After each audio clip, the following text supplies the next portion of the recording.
So ఇటీవల మీరు అంటే పవన్ కళ్యాణ్ గారితో సన్నిహితులుగా ఉన్నారు, చాలా కాలం మెలిగారు కాబట్టి ఇటీవల మీరు కాకినాడలో ఒక సభ జరిపారు ఆయన. అంటే రాష్ట్రానికి ప్రత్యేక హోదాకి సంబంధించి ఒక లాస్ట్ మంత్ 9th నాడు అనుకుంటా, 9th 10th అక్కడ ఒక మాట అన్నారు ఆయన.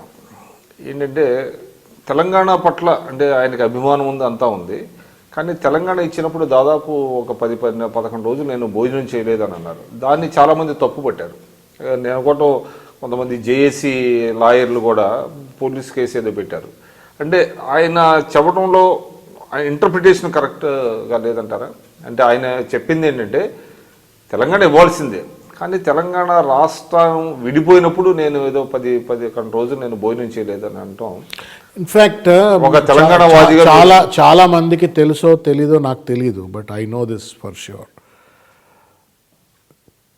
జగిత్యాలలో మొట్టమొదటిసారి తెలంగాణ రాష్ట్రానికి మేము మద్దతు అని చిరంజీవి గారు ప్రకటించడంలో, ప్రజారాజ్యంలో తెలంగాణ రాష్ట్ర ఏర్పాటుకు సామాజిక తెలంగాణ అన్నారు.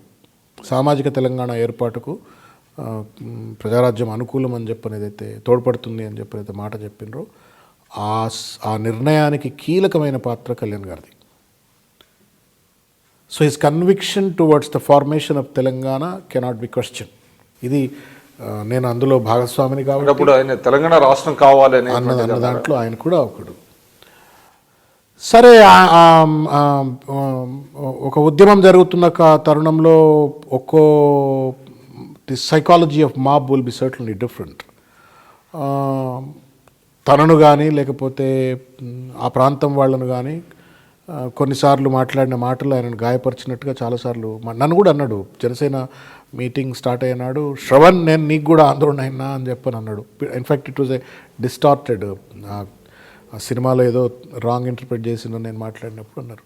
సో కొన్ని విషయాలు అక్కడ వాళ్ళు మాట్లాడిన మాటలు ఇక్కడ వాళ్లకు బాధ కలిగించింది.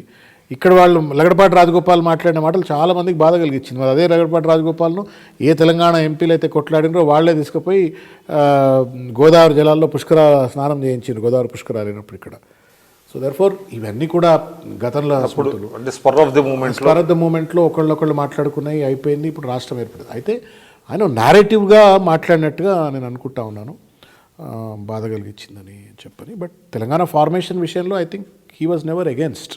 He wanted Telangana formation.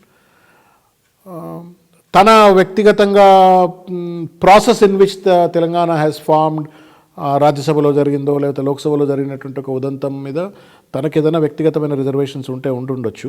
కానీ there is no other go. Telangana లేకపోతే అట్లా కాకుండా ఇంకా ఫామ్ కాకపోతుండే Telangana. There would because this fight was between few capitalists and the Telangana people. So there was no other go. మనం చూసినాం, ఎవరు క్యాపిటలిస్టులు అంటే కొంతమంది పెట్టుబడిదారులు తెలంగాణ రాష్ట్రం ఏర్పడొద్దు అనుకున్నారు. దానికి ఇక వేరే మార్గం లేదు. లోక్సభలో ఏదైతే చూసినామో that was the last and the least resort that anybody would have done it. ఇక అంతే ఇది. సో అది జరగాల్సింది. అంటే అంతకంటే బెటర్ ఫామ్లో ఏమైనా జరిగే అవకాశం ఉండుండే, బట్ నోబడీ వాజ్ విల్లింగ్. ఇప్పుడు పెయిడ్ పార్లమెంట్ మెంబర్స్ని పట్టుకొచ్చి ప్రొటెస్టులు చేయిస్తుంటే వాట్ వుడ్ యూ డూ? రాజ్యసభలో చూసినాం కదా మనం. ఎక్కడో వాడు మేఘాలయోడు ఇంకోడో ఎక్కడోడో వచ్చి పట్టుకొని నిలబడి తెలంగాణ ఇవ్వద్దు అని చెప్పనోడు. నీకేం సంబంధం రా తెలంగాణ ఇవ్వద్దు అని చెప్పారంటే లేదు, ఎందుకు అని అంటే పెయిడ్. సో ఇవన్నీ జరిగినాయి. So there was no better option. Kalyan గారికి బహుశా కన్సల్టేషన్ ఇంకా కొంత జరుగుంటే బాగుంటుండే అని చెప్పాను. కానీ బట్ ఒక పక్కనే ఇక్కడ ఎమోషన్స్ ఎవోక్ అవుతూ ఉన్నాయి, విద్యార్థులు చనిపోతూ ఉన్నారు. So there was no better way. So Rahul Gandhi గారు కనుక కాంగ్రెస్ పార్టీ పగ్గాలు స్వీకరించినట్లయితే ఇప్పుడు ఎవరైతే ఉన్నారో అంటే సీనియర్స్ కానివ్వండి లేకపోతే వెటరన్స్ కానివ్వండి వీళ్ళందరినీ కొంచెం ఫేజ్ అవుట్ చేసేటువంటి అవకాశం ఉందంటారా? నేను అట్లా సార్, ఇప్పుడు మంచి ఆలోచన కావాలా, మంచి ఆచరణ కావాలా.